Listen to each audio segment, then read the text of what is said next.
네, 국회 대정부 질문 첫날 예상대로 추미애 법무장관 아들의 군 특혜 의혹이 쟁점이 됐습니다.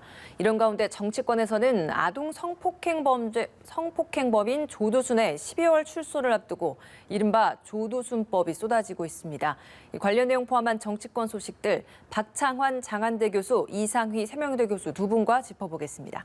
어서 오세요. 네, 안녕하십니까? 네, 국회 대정부 질문 첫날 정치 분야 대정부 질문이었습니다. 그야말로 추미애 청문회를 방불케했다라고 해도 과언이 아닐 정도로 대다수의 질문이 추미애 장관에게 쏟아졌습니다. 야당은 주로 공격을 했고 여당은 좀 엄호를 하는데 모습들이 많이 시간이 좀 할애된 것 같은데 어제 여야의 국회 모습 좀 어떻게 좀 보셨습니까? 네, 일단은 지금 국민들이나 정부가 이 코로나의 방역, 그다음에 경제 여기에 지금 집중을 해도 모자랄 판인데 국회에서 이 추미애 블랙홀에 빠져 있는 것 자체가 일단은 좀 국민들 눈에 그렇게 좋게 보이지는 않았을 것 같습니다. 예. 그럼에도 불구하고 어쨌든 현재 정치권의 초미의 관심사는 이 추미애 장관 아들의 이 휴가 관련 이제 논란이에요. 네. 이게 이제 지난 청문회 때 처음 제기가 됐었는데 근데 그때는 뭐 이렇다 할 얘기가 없다가 이제 시간이 지나가면서 나오면서 이제 그 증언들이 이제 관련된 증언들이 나왔잖아요. 이러면서 이제 의혹이 더 증폭되는 것 같습니다.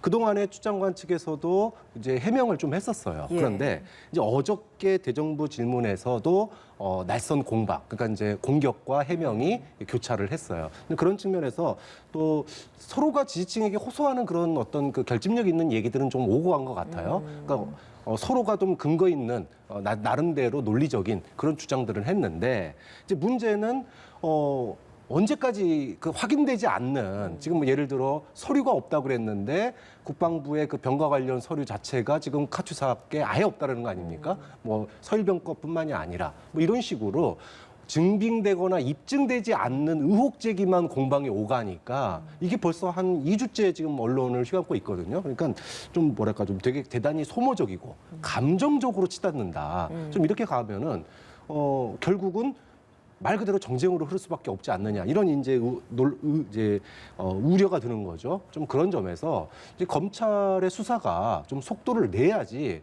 이 정치권에서의 그런 그 감정적인 그런 논란, 공방 이런 것도 좀 잦아들지 않겠느냐. 결국은 정치권이 아무리 얘기해봤자 검찰 수사가 끝나야지 뭔가 결론이 날 것 같아요. 알겠습니다. 뭐 박 교수께서 지적하셨다시피 소모적이죠. 뭐 정쟁으로 치닫는 그런 모습이 국민이 보시기엔 참 불편하실 것 같아요. 이 코로나 정국이라서. 그런데 이제 이번 피할 수 없는 이슈가 아닌가 이렇게 생각이 됩니다. 결국 야권에서는 이 부분에 대해서 명명백백하게 국민의 눈높이에서 이것을 해명하라는 그런 요구고 여기에 또 여권의 입장 그리고 추미애 장관의 입장으로서는 이 당연히 또 명명백백하게 국민들 앞에 진실을 이야기를 할 수밖에 없는 그런 책임과 의무가 있는 것 아니겠습니까? 두 가지 점에서 이제 짚어볼 수가 있는데 우리 박 교수께서도 뭐 정치학을 공부하셨습니다만은 실질적으로 지도자의 자질 뭐 이런 것들은 정책을 집행함에 있어서 가지고 있는 전문적인 능력이 우선이 아닙니다. 사실상 이거는 동서고금과 유사일을 다 똑같습니다. 뭐냐 그러면은 정치인들 지도자의 자질은 신뢰와 도덕성이 있는 겁니다. 그것을 담보해야만이 정책의 신뢰성이 가서 국민들이 백성들이 믿고 따르는 거거든요. 이 조선시대에도 소위 말해서 탄핵풍문이라는 게 있었어요. 관료가 일을 집행함에 있어서 자신과 이상한 소문이 있으면 그 소문이 해명될 때까지는 관직을 내려놓습니다. 이것이 조선시대부터 지금까지 내려놓은 일종의 전통적인 부분이었는데 물론 그런 것들이 지금까지 똑같이 유사하게 적용되리라는 그런 것은 아닙니다만 지금 첫째로 추미애 장관은 그런 도덕적과 신뢰성에서 일반 상식적 수준에서 봤을 때 과연 국민이 납득할 수 있는 부분인가 이런 부분에 대해서는 공격을 당할 수밖에 없는 그런 입장이 아닌가라고 생각이 됩니다. 물론 지적하시다시피 검찰 수사를 지켜봐야 되겠죠. 그러나 지금까지 우리가 보편적 사고의 인식에 따르면은 뭔가 좀 깨름직한 부분이 있다는 것이 국민적 시각이고 비판을 받을 수 있는 요지라 봅니다. 그래서 이제 두 번째는 어제 대정부 질문을 보면 저도 상당히 봤습니다만은 이걸 그냥 현실적인 정치적 전술로 본다 그러면은 정부 여당이 굉장히 조급하구나라고 봅니다. 지적하셨다시피 이 이슈가 3주째 계속 뭐 소위 소용돌이 속에 들어가 있지 않습니까? 뭐 추미애 블랙홀이다 이렇게 이야기를 하고 있는데 정부 여당의 입장에서는 이 빨리 선을 끊어줘야 되는 부분이에요. 그럼 끊으려면 어떻게 끊어줘야 되냐 여러 가지 전술이 있겠죠. 그래서 제가 좀 살펴봤습니다. 그 어떤 거냐면은 9월 9일부터 실질적으로 정부 여당이 여기에 조직적인 대응이 났었거든요. 9월 9일 날에는 민주당하고 국방부 차관이 내용은 어떤지는 모르겠습니다만 협의를 시작을 했습니다. 바로 그 다음 날에 국방부가 시행령 뭐 여기에 규정 등등해서 휴가에 문제 없다라고 이야기를 했죠. 그다음에 9월 11일 날에는 청와대가 국민청원을 이유로 해서 여기에 추미애 장관은 문제 없다고 답을 했습니다.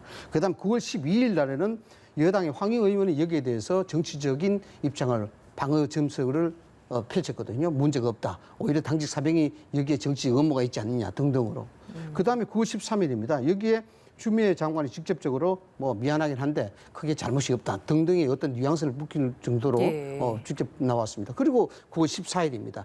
여기에 보면은 대정부 질문이 상당히 여기에 이 사건의 핵심 키포인트라고 아마 제 개인적으로는 그렇게 정부 여당이 느껴지리라 봅니다. 그렇기 때문에 대정부 질문 어제 기결 해서 상당히 추미애 장관에 대한 답변 이런 것들이 기대되는데 여기서 재밌는 것은 그러면은 그 답변을 기회로 해서 어떤 식으로 이것이 마무리될 것인가에 대한 부분인데 저는 좀 실패했다 봅니다. 뭐냐 그러면은 어제 추미애 장관이 또 국민의 감정을 자극시킬 수 있는 얘기를 해버렸거든요.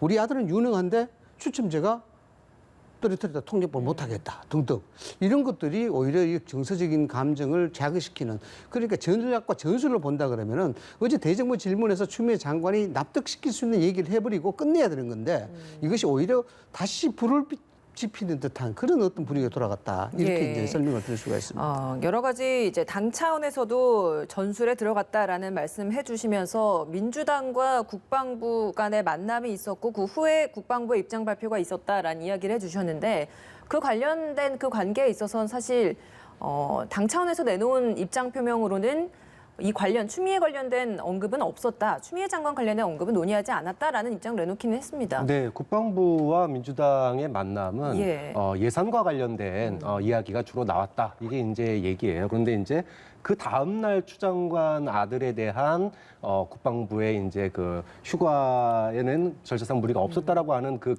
보도가 있었기 때문에 그렇죠. 예. 마치 이제 민주당과 당정 협의를 하고 난 다음에 그걸 발표한 것처럼 모양새가 그렇게 돼버렸거든요. 근데 내용적으로는 뭐 그런 거에 대한 논의는 없었다라는 게 민주당의 입장입니다. 예, 그 추미애 장관 답변 관련된 이야기도 좀 여쭤볼게요. 일단 태도는 그 이전과는 좀 많이 좀 달라졌다라는 것들이 대다수의 평가인 것 같습니다. 입장에 있어서는 직접 국방부에 민원을 넣은 적이 없다. 보좌관에게 전화를 하라고 지시한 적도 없다라고 명확하게 이야기를 했습니다만 다만 남편이 전화를 했는지 그리고 보좌관에게 연락을 해봤는지 이런 부분에 있어서는 확인해 줄 수 없다라고 하면서 좀 답변을 피하는 모습도 보이긴 했거든요. 네. 어제 추 장관 답변 모습을 좀 어떻게 보셨습니까? 일단 뭐 당사자고 엄마의 입장이다 보니까 뭐 아까 너무 감정적이다 그러셨는데 뭐 그런 자기 자신 문제에 감정적인 이입이 생길 수밖에 없는 거죠. 이제 그런 부분들을 좀 이해하고 보더라도 이해가 되는 부분이 있고 이해가 안 되는 부분이 있어요. 예를 들면 보좌관한테 전화했냐고 물어봤냐라고 하는 질문에 대해서 안 물어봤다.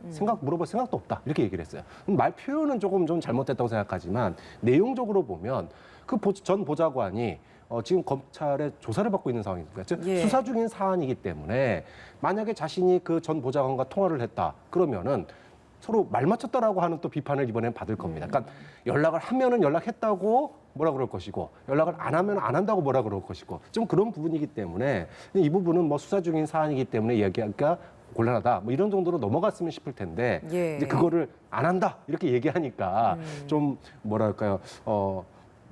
내가 안 한다는데 왜 그래? 뭐 이런 느낌을 준 거죠. 근데 이 부분은 그나마 이해가 되는데 남편과 관련돼 가지고는 주말 부부라서 통화하기가 어렵다. 이 얘기는 조금 납득하기가 조금 어려웠어요. 그러니까 민원실에 전화하는 게 뭐 문제입니까? 전화하라고 만들어 놓은 곳이 민원실이에요. 본인이 안 했고 부모가 했다면 이제 추 장관의 주장은 아들이 이야기를 했는데 그게 마치 그게 와전돼 가지고 부모 얘기처럼 거기에 내용이 적힌 걸로 안다라고 답변을 했는데 그러면 남편한테 전화하면 되는 거잖아요. 전화하는 게 어려운 일은 아닌데 뭐 집안의 여러 가지 사정이라든지 그러니까 좀 감정적으로 그 답변을 할 때 격해 있다 보니까 좀 말이 꼬였는데 좀 이 부분은 누가 봐더라도 좀 이상한 그런 답변 모습이 있었죠. 예. 이 부분은 뭐 앞서도 제가 말씀을 드렸습니다만 그때 말씀을 드리자 그러면은 정부 여당의 입장으로서는 굉장히 곤혹스럽습니다. 어떤 형태로든지 이 부분을 뚫고 나가야만이 후반기 국정에 대한 로드맵을 제대로 실천할 수가 있고 헤게모니 자체를 잃어버리지 않을 수가 있죠. 그런데 이 부분은 누차 말씀을 드렸고 강조를 드렸습니다만 너무나 예민한 사안이에요. 국방과 교육에 대한 문제이기 때문에 전 국민이 여기에 이해적 관계가 없는 사람이 없습니다. 그래서 예민하게 볼 수밖에 없고 이런 부분들은 어떤 논리적이라든가 법적인 설명보다도 일반 상식선에서 국민들이 생각한다는 것이죠. 그래서 어제 답변 자체가 좀 아쉬웠다는 것이 물론 장관의 입장, 어머니의 입장 이 부분이 상당히 곤혹스럽고 여기에 대해서 할 말은 많겠습니다만은 궁극적으로 잘못됐다는 부분이 이런 내용이었죠. 뭐 군대 안 가도 되는데 보내서 안쓰럽다. 이런 어떤 표현. 그다음에 또 있지 않습니까? 실력 있는데 제비뽑기로 떨어뜨렸다. 이 대한민국의 많은 어머니들이 생각했을 때 그렇지 않거든요. 우리 애들은 우리 자식은 군대 안 가도 되는데 보냈다. 이렇게 생각하는 국민의 대한민국 어머니가 있을까? 어떤 식으로든지 덩어리를 두드려서 패스라도 군대에 보내는 게 대한민국 국민의 보편적인 어머니의 마음이 아닌가 이렇게 보는 겁니다. 그다음에 예를 들어서 추첨을 제비뽑기로 떨어뜨렸다. 어떤 회사의 입사 시험이라든가 뭐 군대 통역병도 좋습니다만은 대한민국의 보통 보편적인 어머니들은 떨어졌으면 자식이 못났다고 생각을 합니다.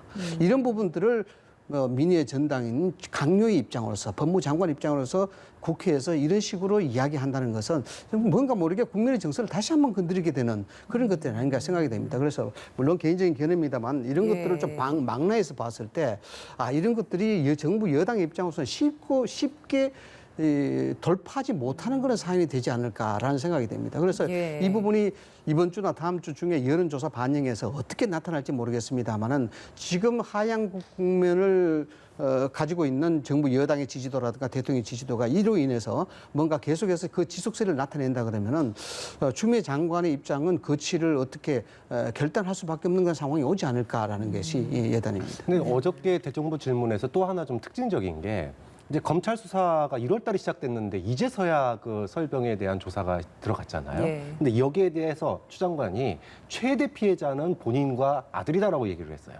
그런데 그랬다면은 물론 뭐 본인이 나서서 자기 아들이나 뭐 관련된 의혹에 대해 수사하라 마라 얘기하는 게 어렵겠지만 일찌감치 좀 이 8개월 동안 뭐 했냐. 좀 수사를 빠르게 해가지고 지금이라도 늦지 않았으니까 뭐 본인도 그 보고를 받지 않겠다고 그랬지만 검찰의 빠른 수사 그리고 성역 없는 조사 이런 부분들을 청와대 대통령부터 나서서 조사를 해야지 아까 교수님 말씀하신 것처럼 이 의혹이 조금 더 지속이 되면 지금 본질은 사라지고 격가지로 간 부분이 굉장히 많아요. 그 본질은 결국은 병역에 특혜가 있었냐 이건데 지금 뭐 장관 전 대표가 전화를 했냐 안 했냐 이런 격가지로 가고 있거든요. 좀 그런 측면에서 여권에서도 이 부분을 검찰 수사를 좀 더 촉구를 해서 논란을 매듭짓는 방향으로 가야 된다고 봅니다. 국민의힘은 지금 이 추미애 장관 아들 관련된 의혹 이슈가 추석까지도 가면 오히려 우리는 좋다라는 입장을 내놓고 있는 것 같아서 사실 지금 뭐 이 대정부 질문도 나흘 동안 이뤄지고 정기국회 내에서 다뤄야 될 것들이 굉장히 많고 국회에서 다뤄야 될 민생 논의들이 굉장히 많은데 자칫 좀 지나치게 좀 정치 쟁점화하려고 하는 게 아닌가라는 게 국민들의 눈에 어떻게 비춰질까 이것도 궁금합니다. 정치 쟁점화 될 수밖에 없는 사안이죠. 말씀드렸다시피 이게 워낙 예민한 사안이고 국민적 관심 사항입니다. 병력에 대한 문제이기 때문에 굳이 뭐 정치적 헤게모니 차원 그리고 정치 실익적 차원에서 본다 그러면은 소위 말하는 명절 민심에 있어서 야당 자체가 여기에 손해를 할 일이 없죠.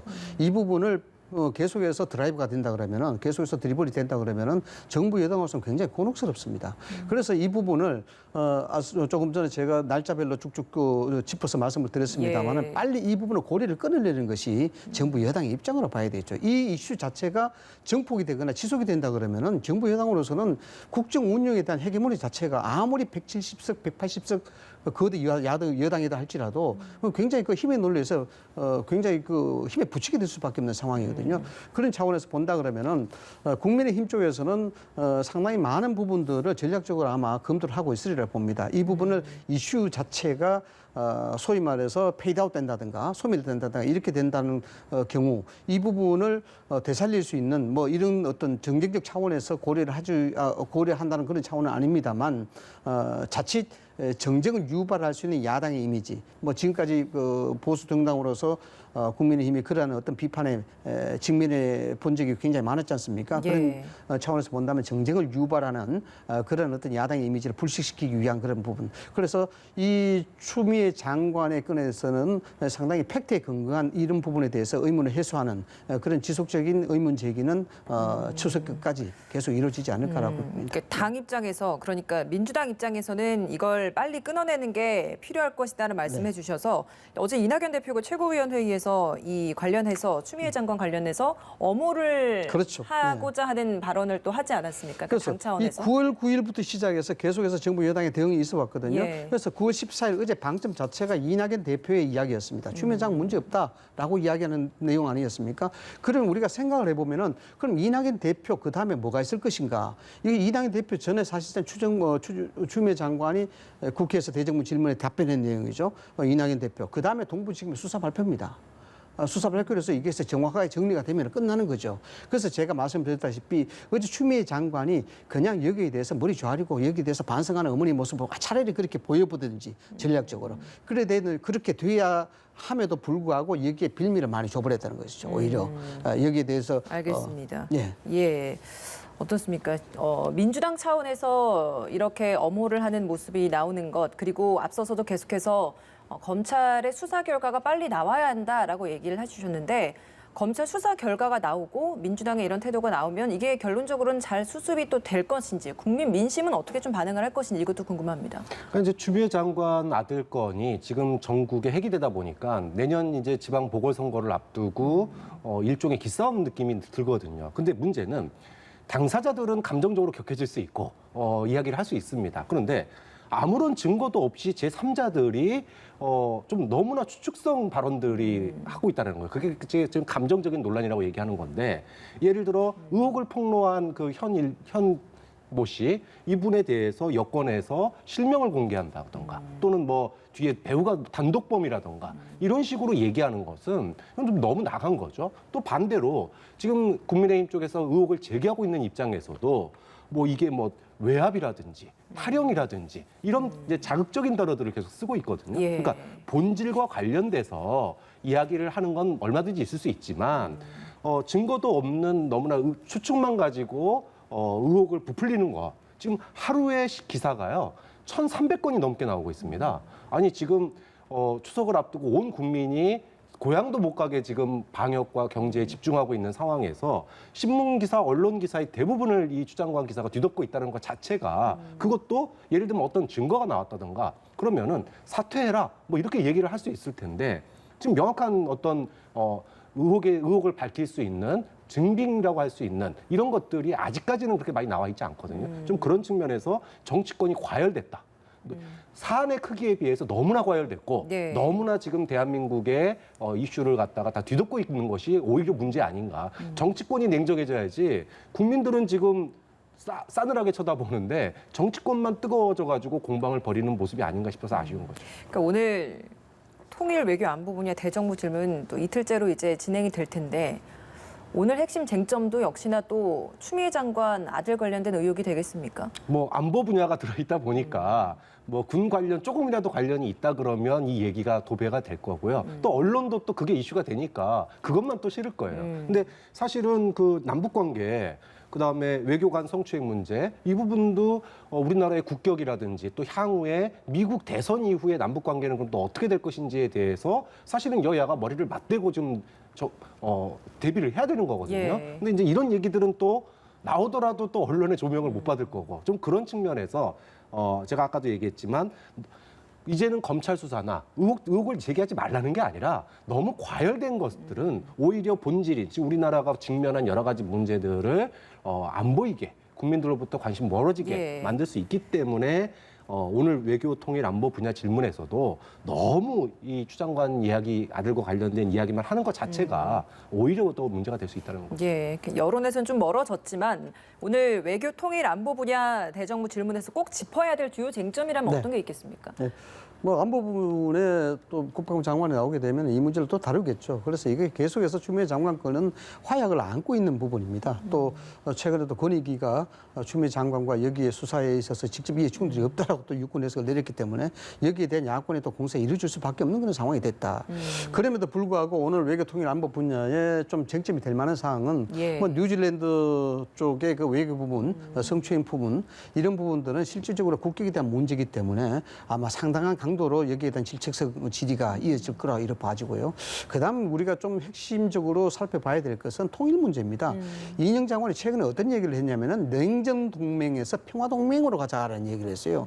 이게 이제 한미 관계에 대한 어떤 동맹적 체제의 전환인데 이 말의 부분에 평화 동맹이라는 부분이 사실 애매한 부분이 있습니다. 우리가 뭐 상대국과 동맹을 이야기할 때는 소위 말해서 힘에 대한 결합이거든요. 힘에 대한 결합인데 평화 동맹이 되게 되면은 실질적으로 여기 내포된 숨은 뜻이 많이 있습니다. 그 숨은 뜻이 뭐냐 그러면은 네. 실제로 군사적 협의라든가 등등의 어떤 뭐 힘에 대한 동맹 이 부분을 빼자는 얘기거든요. 그래서 이 부분을 야당 쪽에서 어떤 식으로 해석하고 있을지 모르겠습니다만은 과연 이인영 장관이 이야기하는 평화 동맹에 대한 실질적 본질이 뭐냐 이걸 아마 따지게 되고 거기에 대해서 이인영 장관의 답변 내용이 상당히 귀추가 주목될 수 있는 핵심적인 요소라고 좀 봐야 되겠죠. 예.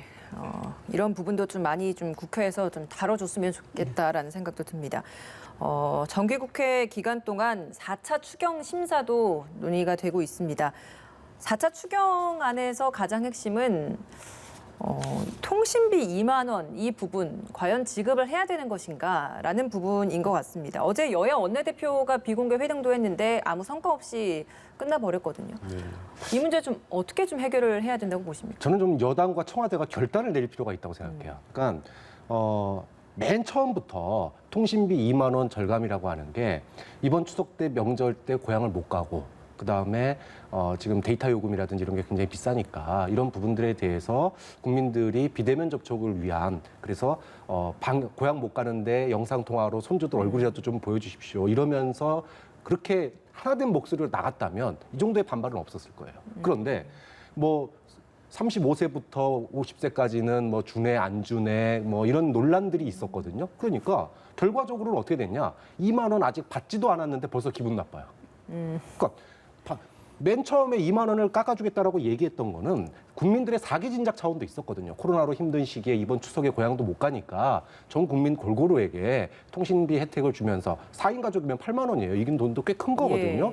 이 돈을 주면서 국민들의 좀 이 방역의 어떤 협조를 이끌어내고자 하는 이런 의도가 있었는데 이 의도는 중간에 온데간데 없이 사라졌거든요. 그러니까 뭐 전체에게 줄 거냐 아니면은 어떻게 줄 거냐 뭐 이런 걸 둘러싸고 또 우선순위 부분에서도 뭐 예를 들어 택시 기사들이라든지 뭐 여러 가지 피해 업종들에게 좀 더 줘야 된다라고 하는 의혹도 있고 논란도 있고 좀 그런 점에서 이미 2만 원이라고 하는 게 국민들에게 감동을 주지 못한다라고 하는 게 집행도 하기 전에 감동은 이미 사라졌다. 그러면 청와대나 뭐 야당에서 얘기한다고 그래서 그런 문제가 아니라 애초에 취지 자체가 코로나 전국에 협조하고 있는 국민들의 사기 진작이었다라고 하면 이미 사기 진작과 영향을 못 준다 그러면 과감하게 이 돈을 갖다가 다른 피해 구제 자금으로 하는 것도 4차 추경 더 이상 그럼 국민의힘도 더 이상 얘기를 못 할 거예요. 네. 그러면 빨리 추경해가지고 피해 업종들에게 빨리 돈 주고 그다음 지원해주고 그리고 이 아낀 그 2만 원을 아끼면 그게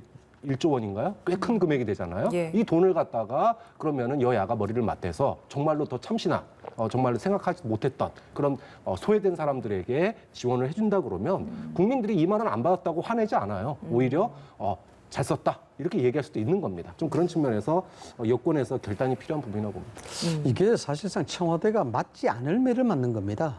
뭐냐 그러면 우리가 현실적으로 냉정하게 따져보자 그러면은 통신비가 소위 말하는 엔길 지수에 차지하는 비중이 굉장히 큽니다. 사실상 그런 측면에서 통신비를 지원한다는 것은 사실상 민생에 도움이 될 수가 있는 거예요. 그럼에도 불구하고 왜 이렇게 욕을 먹느냐, 국민의 절반 이상이 여기에 반대를 하느냐 이런 부분들은 청와대가 첫 번째로 국민의 여론을 전문적으로 분석하는 분석가가 없는 것 같아요. 이건 뭐냐 그러면은 실질적으로 그 재난지원금부터 시작해서 각종 어떤 여기에 복지성 예산이 많이 지원되고 있지 않습니까? 여기에 국민들의 심정은 상당히 많이 갈라져 있습니다. 어떤 식으로 갈라져 있냐 그러면은 이거 받아도 되냐? 당연히 받아야 되는데 그러면 나라의 장래는 괜찮느냐?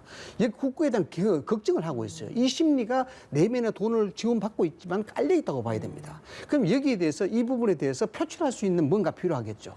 이게 2만 원이 여기에 걸린 겁니다. 어떻게 걸렸느냐 그러면은 시스템적으로 이거 접근하지 않았어요. 감성적으로 접근했습니다. 감성적으로 청와대가 어떻게 접근했냐 그러면은 보시면 알겠지만 언론에 보도가 됐지 않습니까? 이 통신비 2만 원이 정부의 작은 위로이자 정성이다 이렇게 얘기해버렸어요.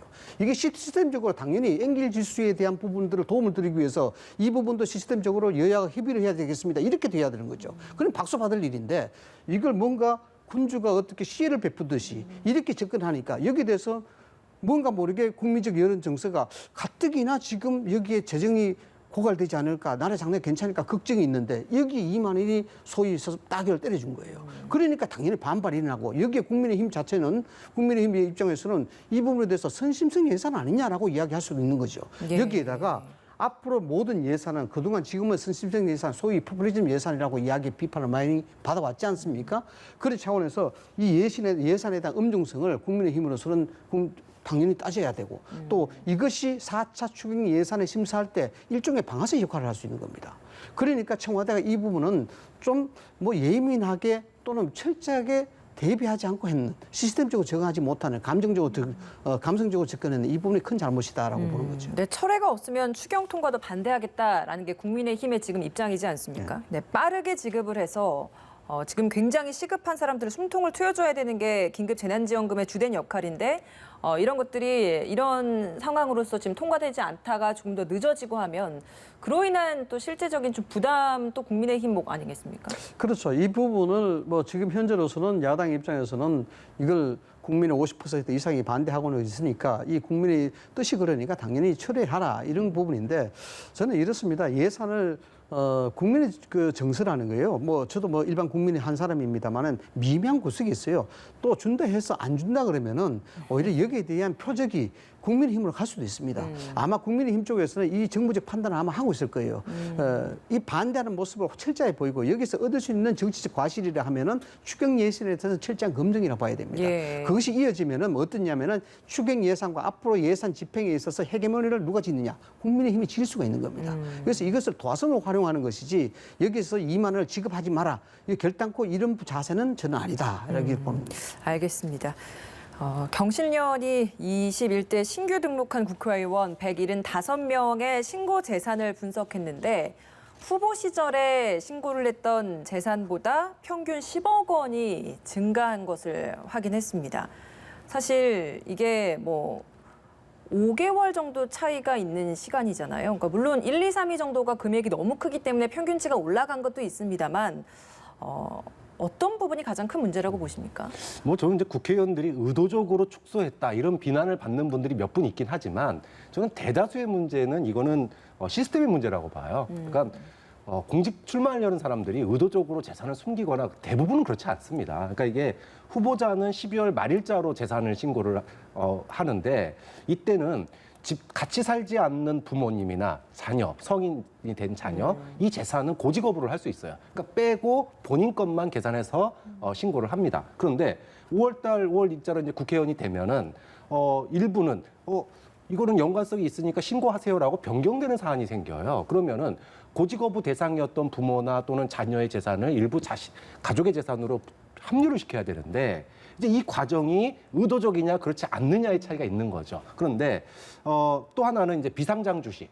그러니까 비상장 주식에 대한 평가를 어떻게 할 것이냐, 이거를 시가로 할 것이냐, 뭐 액면가로 할 것이냐 이런 부분이에요. 좀 그런 점에서 고지 거부에 대한 기준과 그다음에 이 비상장 주식에 대한 부분들을 갖다가 후보자와 그다음에 공직자가 됐을 때의 기준을 좀 일치시키는 게 일단 시스템적으로 보완이 필요하고요. 근데 그럼에도 불구하고 의도적으로 이런 그 허점을 노리고 의도적으로 예를 들어 다수의 부동산을 가지고 있는 사람들이 그 부동산을 숨기기 위해서 축소 신고한 의혹이 지금 이제 몇 분 나타나고 있잖아요. 이런 건 사실 비난받아 마땅한 거죠. 근데 그 비난조차도 바로 이러한 고지 거부의 그런 기준이 명확하지 않다 보니까 이 틈을 갖다가 편법적으로 이용한 국회의원들이 있는 거거든요. 네. 좀 그런 점에서 그 의원들에 대한 비난은 당연한 거지만 후보자와 국회의원의 이 고지 거부 그다음에 비상장 주식 계산 이런 시스템에 대한 보완은 좀 이번에 꼭 이루어졌으면 좋겠습니다. 이게 좀 현실적으로 말씀을 좀 드려야 될 것 같은데요. 우리 박창호 교수께서 상당히 중요한 지적을 하셨는데 이게 공직에 출마하는 사람이요. 이 고의적으로 이게 사실상 은폐하거나 숨기려 한다. 이건 사실 상식적으로 이해가 되지 않는 거라고 봅니다. 뭐 개인적인 경험을 말씀을 드려서 죄송합니다만 저는 2번 정도 국회의원 출마했다가 낙선한 경험이 있는데요. 이게 사실상 재산 신고할 때 정말 어렵습니다. 이게 소위 지역에 공천 받아서 출마하는 사람, 그다음 비례대표를 받아서 출마하는 사람, 이런 사람 두 가지 부류인데 지역에 출마해서 공천을 받아서 출마하는 사람은 그래도 조금 낫습니다. 왜냐 그러면 캠프가 차려지고 여기에 회계라든가 이런 전담자가 생기기 때문에 그 사람들 하여금 수십 가지 서류를 다 떼서 그렇게 이제 제출을 하게 되는 그런 부분인데 한결 좀 수월하죠. 근데 비례대표로 출마하는 사람들은 그 부분에 대해서 경험이 없습니다. 경험이 없기 때문에 뭐 조수진 의원이 그런 얘기 하는데 제가 두둔을 하려는 뜻은 아니고 예. 실질적으로 담당자가 없고 혼자 뛰어야 되고 또 당과의 계속 어떤 커뮤니케이션도 해야 되고 이 현실적으로 굉장히 복잡해지죠. 그리고 서류를 한번 저도 떼봤습니다만은 진짜 혼자서는 굉장히 힘듭니다. 저도 뭐 박사까지 공부해야 되는 사람인데 굉장히 어렵습니다. 어려운 점에서 그런 어떤 현실적인 어려움은 좀 이해를 해 주셔야 될 부분이 있고요. 당연히 국회의원은 뭐 국민의 선량으로서 여기에 보상의 대상이자 보복의 대상입니다. 여기에 대해서 사실 화풀이 대상이 되기도 하고요. 10억 이상, 1억 이상, 몇천만 원 이상 차이 난다 하더라도 여기에는 본인이 여기에 대해서 하나도 빠짐없이 여기에 소명을 해서 국민들한테 이해를 구하는 그런 자세가 절대적으로 지금 필요하다 봅니다. 근데 김진애 의원 같은 경우에는 이런 의혹들이 계속 생기다 보니까 국회의원 재산을 계속 공개하도록 하는 법안을 좀 발의하겠다 이런 입장도 밝히기도 했는데 그러면 이런 방법들이 좀 근본적인 이런 현 상황에서 이런 문제점들을 개선시킬 수 있는 방안은 될 수 있을 거라고 보세요? 저는 모든 것을 제도와 틀로 만든다는 것은 반대합니다. 대한민국에 5천 개 이상의 법률이 있습니다. 대한민국은 좀 특징이 있는데요. 어떤 현상과 사고가 생기면 특별법을 만들어 버립니다. 법으로 모든 것을 해결하려고 하고 거기서 빠져나가려고 그래요. 이것도 마찬가지입니다. 법을 우스시하는 사회는 후진국 사회입니다. 이런 부분들은 국회의원들이 가지고 있는 도덕과 사회적인 어떤 도량과 그리고 이게 국가에 대한 책임의식으로 만들어 가야 되는 것이지 이런 것들을 이랬으니까 법을 만들어서 하자. 이거는 일종의 면피성이고 국민의 눈을 속이는 것밖에 안 돼요. 예. 그래서 저는 이런 건 안 좋다고 봅니다. 저는 알겠습니다. 국민들이 국회의원들의 재산만 증가하는 거 매년 봐왔어요. 국민들의 재산은 증가하지 않는데 국회의원들은 4년 하고 나면은 재산이 증가해 있습니다. 많은 수가 그래요. 그럼 이 부분에 대해서는 아까 김진애 의원 발의한 것처럼 상시적으로 국회의원들의 재산이 이해관계를 통해서 어떻게 증식됐는지 이 부분은 좀 감시의 대상이 돼야 된다고 봅니다. 그런 법안은 오히려 좀 필요한 법안이다. 알겠습니다. 마지막으로 이 질문 좀 드려볼게요. 조두순 방지법. 12년 전에 아동 성폭행범으로서 지금 복역 중인 조두순 12월에 만기 출소를 하게 된다고 하다 보니 벌써부터 출소를 막아야 한다라는 청와대 국민청원도 굉장히 많이 올라오고 있는 상황입니다. 그렇다 보니까 국회에서도 조두순 방지법을 좀 마련을 하자라고 하면서 서로 이제 법안을 발의를 하고 있어요. 하지만 소급 적용에는 좀 일부 한계가 있는 것도 사실이지 않습니까?